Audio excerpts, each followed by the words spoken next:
imported from a 10-mile away quarry. And they're hewn in andesite, which is incredibly hard.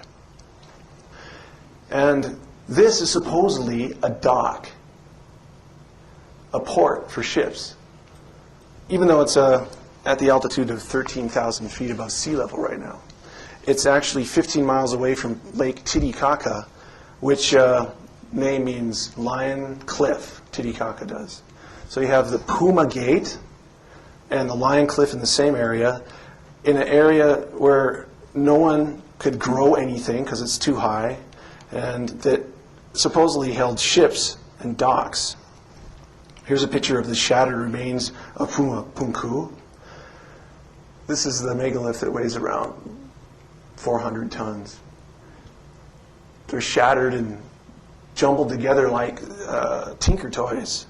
And this has all been uncovered just recently.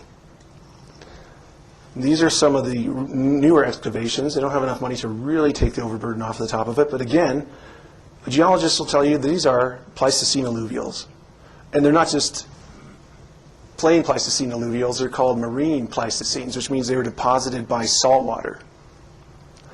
So what you have to ask yourself then is, what are alluvials doing here from the Pleistocene? Because the Pleistocene ended 13,000 years ago. And this looks like some of the most intricate stone laying. I mean, if you look at these pieces of work here, they're hundreds of tons. You can't even insert a knife blade between many of these. They're set with such precision that they're dug down into the bedrock and then multi-facets so that they don't jar loose. What's that doing under waterborne detritus?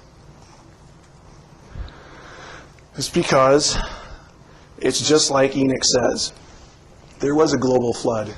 In fact, the people, the Indians of that area, actually were able to get into detail about it. They said that a massive body came close to the earth and that it pulled a tidal bulge of the oceans out with it, because the earth captured this body like a moon or a comet in its gravity. And as this orbit decayed, it reached its Roche limit and fragmented, and this huge wall of water, this huge mound that was moving along with this moon, was dissipated, and it flowed back towards the poles each direction, and it wiped out their civilization in one night. And that's their legend. Now the Watchers, those who've been abducted by the Watchers, many times come back with this idea that the Watchers are saying the Earth's going to be destroyed again. Well, they should know. Enoch says that they're the reason the Earth was destroyed already. But it's interesting that this would be a revelation to those who've been studying Bible prophecy, because when the Messiah comes back, that eschatology talks about disasters unlike men have ever existed through are coming.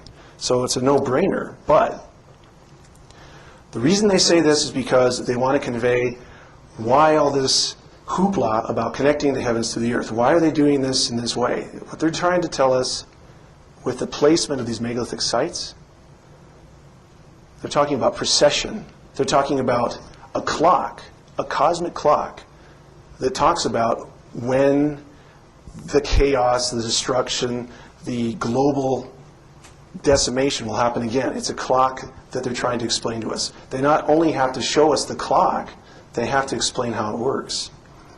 And this explains it. These megalithic sites have been placed in a configuration around the earth in the manner of a pentagram. Why? If you look at a Cydonia fruit, cut it in half, this fruit that symbolizes knowledge from heaven, it's also pentagonal. In fact, Pythagoras used to, and he's considered the father of many illuminated fraternities, he used to hand his new student apple and a knife. And if the student was worthy of being taught by him, he would cut it along the equator instead of along its axis. It would reveal a perfect pentagram inside. And the secret then that he just revealed would be the secret of precession. The precession of the equinox is a ill-understood function of the heavens. but it's integral to understanding how this heaven to earth knowledge works and what the Watchers are trying to tell us. They're trying to get the scoop on the idea that there's going to be a cataclysm coming. They want to be able to tell mankind, with this knowledge from heaven, we're in charge. We're your progenitors. We're the guys who are in control of this earth. We have been before. We're going to warn you through these various means. They're kind of doing this distraction technique, which is interesting, but here you have the equations, real simple, 72 degrees between each one of these points, and in the 360-degree circle, the system where you measure a circle by 360, you end up with the exact number it takes to go through one cycle of the precession. That is, every year, the sun will rise just a little bit farther along the signs of the zodiac, the 12. It takes 72 years to move 1 degree. So 360 degrees times 72, you get 25,920 years.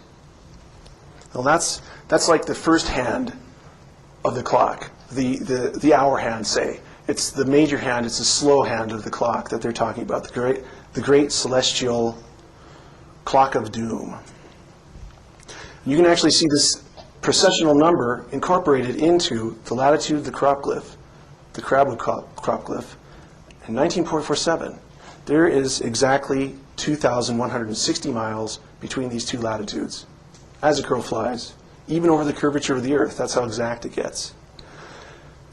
2,160 is exactly the number of years it takes to move through one sign of the zodiac. Just for the heck of it, I decided to divide that number by pi, because it seemed to be something that the crop circle the Watchers were showing. And lo and behold, the number you get is exactly the number of days in a Martian year. This is connected to the Earth, though. We're talking about how many solar days in the Earth it would take to equal a Martian year. And then in addition, I didn't put this up because it wasn't quite as significant, if you subtract 333 from that, you get exactly the number of days in a lunar year. Okay, well, in addition to this idea of precession of the equinoxes, there are 4 cardinal points to the ecliptic. Here's the 12 signs of the zodiac are aligned on here, but there are 4 cardinal points as the stars. The brightest ones on the ecliptic are in these constellations: Leo, Ophiuchus, Aquarius, and Taurus. And that is a signature of a cherubim. Now, this is a symbol that many who study history will realize have been around for a long time. And they're a huge part of an insight or a symbol for the angelic beings in the Old Testament. They had 4 faces, Ezekiel talks about. Well, there's 4 cardinal points to the ecliptic. If you combine them all together, you get this unique little animal here. And this one is an ivory from, it escapes me, but there's a head here, a human head, 4 paws of a lion, eagle wings, and the back part supposedly of a bull. The bull tail is up instead of down, so they believe that it's a bull.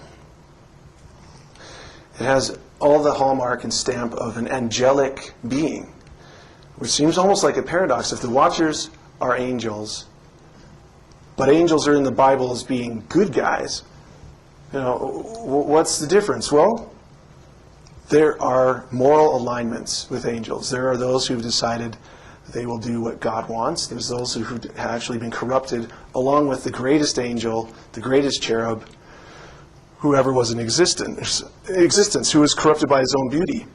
And now we have this interesting sort of moral conflict going on, and you see the motifs of this. It's the center of the Ark of the Holy of Holies, where the Ark of the Covenant was held, the very most holy object that the Hebrews had. These guys are guarding it. The same symbols are on the top of the ark. It's all about something to do with this conflict. The heavens, the angels, humanity. On a side note, the guy who built all this stuff in Solomon's temple was from Sidonia.